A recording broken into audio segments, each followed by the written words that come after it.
मंगलमय मंगल घड़ी होत मंगलाचार।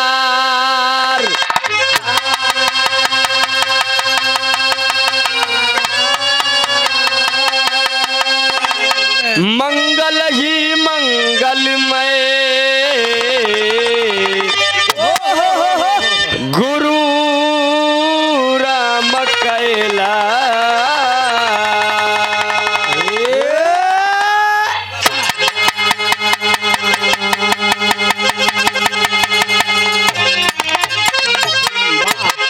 गुरु राम कैलाश बाबू बार बार दीन यसी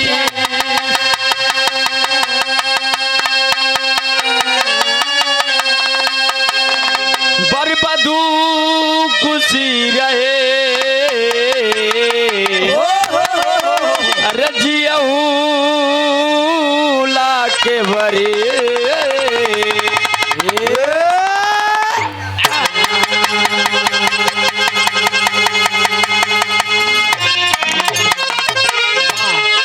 भैया एक है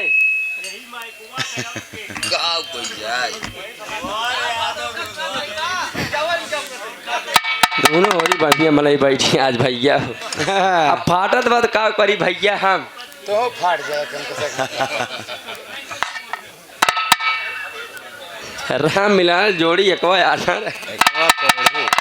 बार भैया राम लक्ष्मण बिना जोड़ियों बेकार भी है। हाँ तो हर बाजा बजबई करे जब वो सब फेंकता। हाँ आओ भैया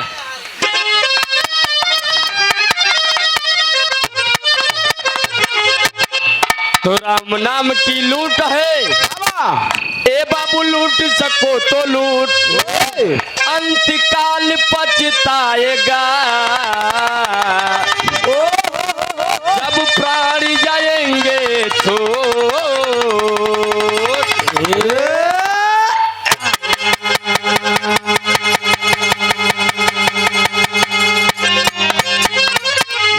सागर सट संसार में नाव पड़ी मझधार। जीवन के लैया के सदगुरु हे प्रभु आप के वनहार। पाह पकड़ मुझे उबार लीजिए सतगुरु सरता।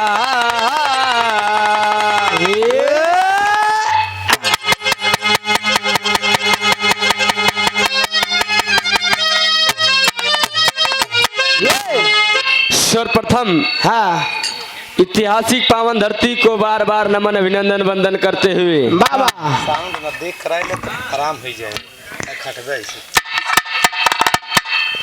भैया हो।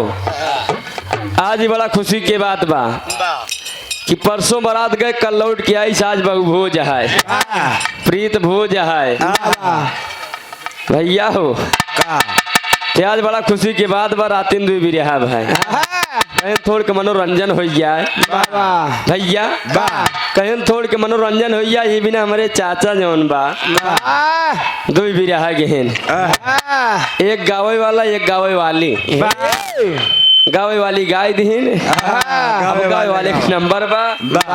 हाँ भैया पता न कहानी कहाँ फटता ही गया बारे भैया तू सब पता ल कैसे बजावा ता पार्टी सही बजावा ये भैया। तू सब कभो कभो बजाऊ लाइफ पहुँचा कहाँ बजावा ये भैया 13 तारीख से न था। सब भुलाए गए नकीले सब नहीं पाया फाटे वाला। अच्छा भैया तो आज बड़ा खुशी की बात बा ये भैया। अब जान लो सदस्य की बार है अब इलेक्शन होने वाला बा लेकिन उठवा हियाँ कहाँ दे पाइए जिला खोइए हुए देख पाइए भैया हो। हिंदुस्तान के परंपरा बतौबे कि पढ़वैया लिखवैया चढ़वैया बार मंगल भैया। चला दिसंबर के बाद कम कम हाथ भेटा गया। हम तो सोचे भेटाबे नहीं कर ऐसी जल 2023 की बिला 24 में मुलाकात होत बा। 12 बजे की नया भैया बे के सारी में बरधा खिला रहा। हाँ भैया हाँ याद आई तो का का कल सालम कह के आए पूरी पार्टी के बार बार प्रणाम बा। अब कम समय में ज्यादा काम करो ज्यादा निकबा। अब 2 लाइन माई के वंदना बा।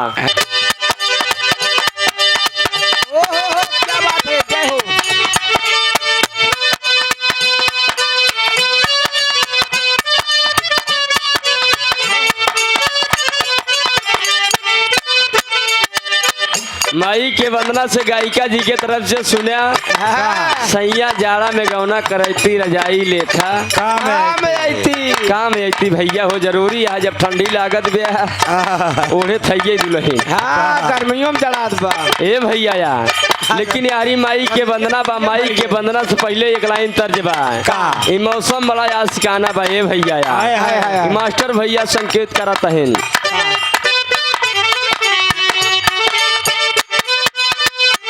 मौसम है आशिकाना मौसम है आशिकाना ऐ दिल का से उनको ऐसे में डोल लाना मौसम है आशिकाना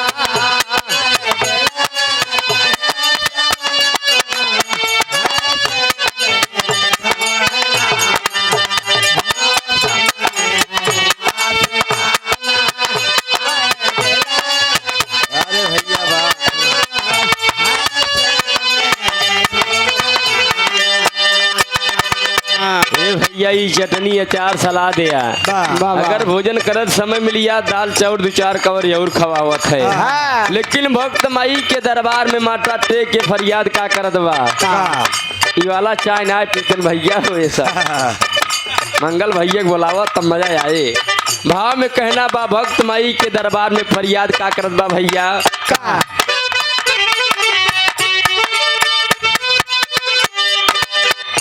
बीड़ा बजा के मैया बीड़ा बजा के मैया सरगम सजा के मैया चरणों में दे दो ठिकाना बीड़ा बजा के मैया सरगम सजा के मैया चरणों में दे दो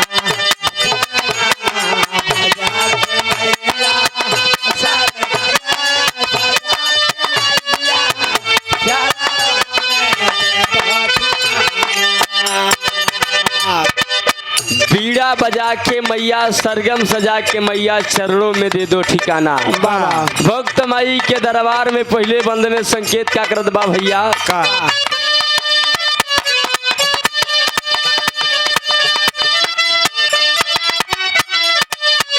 स्वारी साधना की देवी गूंजे तेरा तराना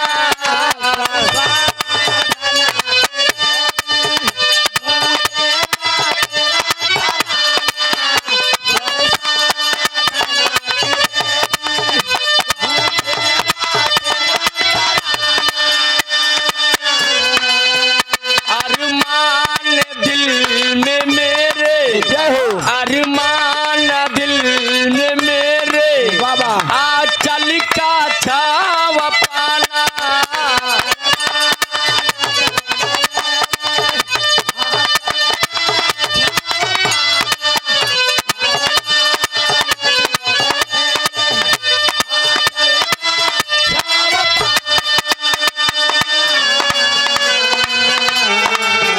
आ चल का छाव पाना विनती यही हमारी विनती यही हमारी कविता मेरी सजाना चरणों में दे दो ठिकाना।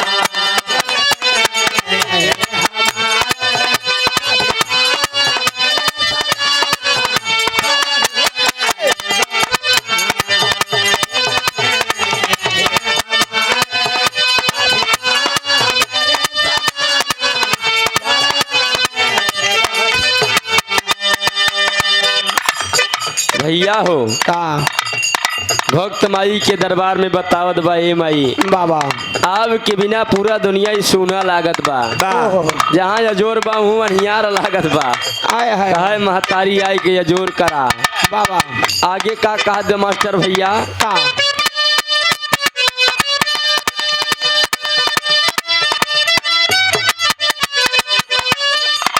श्राद्धा का दीप लेके बालक भटक रहा है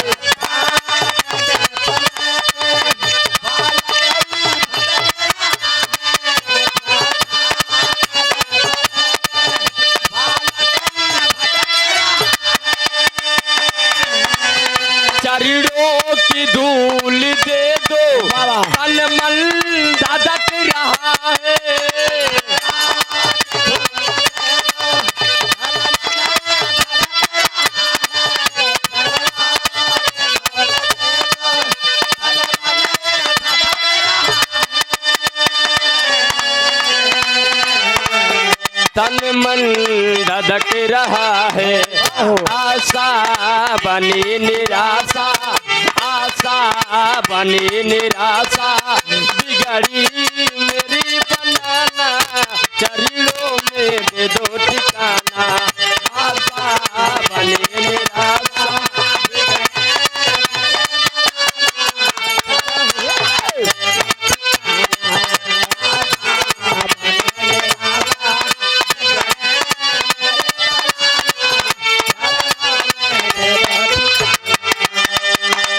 ए माई का आज दास से आपके चौखट पे आपके मंदिर पे श्रद्धा के माई बा फूल दीप लेके सब कुछ आई भाई भक्त के पुकार सुना महतारी। आज बड़ा निराशा बा, जब से अयोध्या चले 5 बजे ज्योति तब ही कहे केवल दुअरवा पहुंच गया ही बस।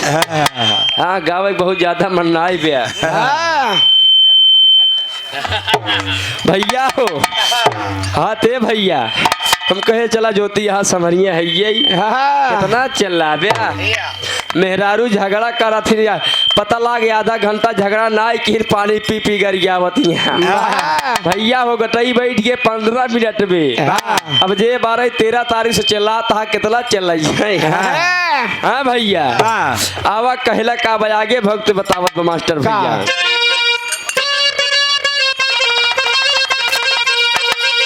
आज आराम से काम निकाल ले भैया। आवा कैसे हे मैया बीड़ा वाली, अरे हम ढील रहे तू सब टाइट रहा भैया। हे जननी बीड़ा वाली, तकारा जोड़े कड़ा बिकारी, बीड़ा वाली माँ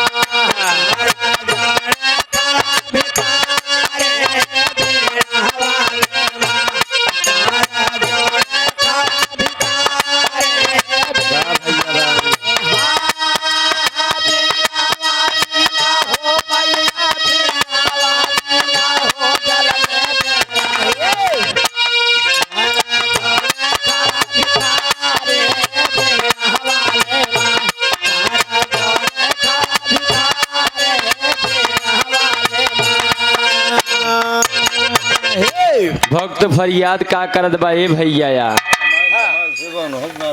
नहीं दूसरे सुना तो हमका सुनाता है। हेलो कहना का बा भैया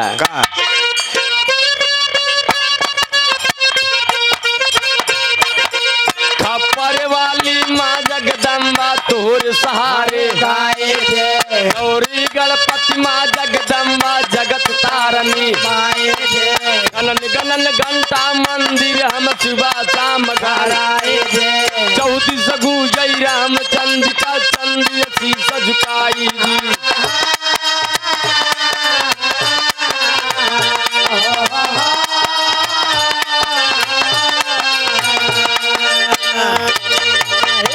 भैया कहना का बा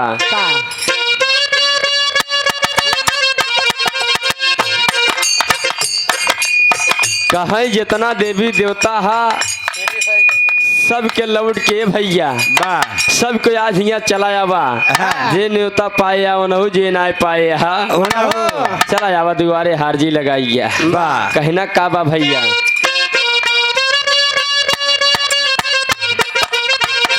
56 कोटि भवानी आवा, 56 कोटि भवानी आवा,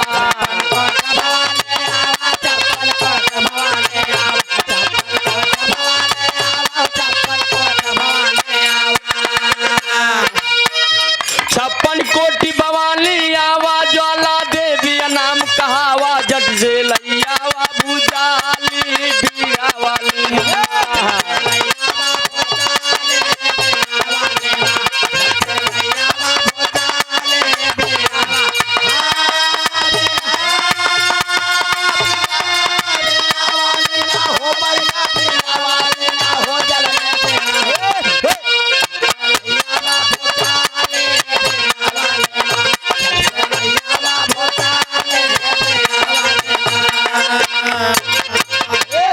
देवी देवता के जितने पूजा पाठ किया उतना ही कम बा। नवरात्रन के महीना में लोग पूजा करत है ने भैया, लेकिन बड़ा जल्दी चुकिया कितना जने पता ही नहीं पौते न रोतमो कभी दिखे। हाँ भैया हो पता ही नहीं पौते ते आजकल देवी देवता जो ना बढ़िया बढ़िया आइटम मांगे ले आगा भैया हो। काली माई बकरा ले ले आखिन, देवी हरे देखा था मुर्गा ले ले आगिन, वो खड़ा अंडा पहलवान बाबा हरे इनका सबके तक का जरूरत है भैया हो। रत्ते फूट गया इतना लेंगे। हाँ भैया वो बताए दे लागत चढ़ावे के सोखा हरे वही अंगूरी लगाए केस न हो दुई बूद हो गया, ज्यादा गिर गया भैया हो। समय के बात है जेकर जैसे पावत हाँ वैसे पूजा पाठ कर दिया ता देवी देवता सब मगन है। तो गुरु घराने के परिचय में कहना बा भैया, बंद ना जो कभी बंद न हो। स्वर्गीय गुरु राम कैलाश यादव जी आज दुनिया में नाई बैठे, उनका बड़ी चर्चा होत भी बड़का भैया। तो ऐसा काम करा ये दुनिया में नाम हो कहना का बा। राम कैलाश गुरु मन भाए देखा स्वर्ग धाम है, दगावई देवेंद्र या नारी दिया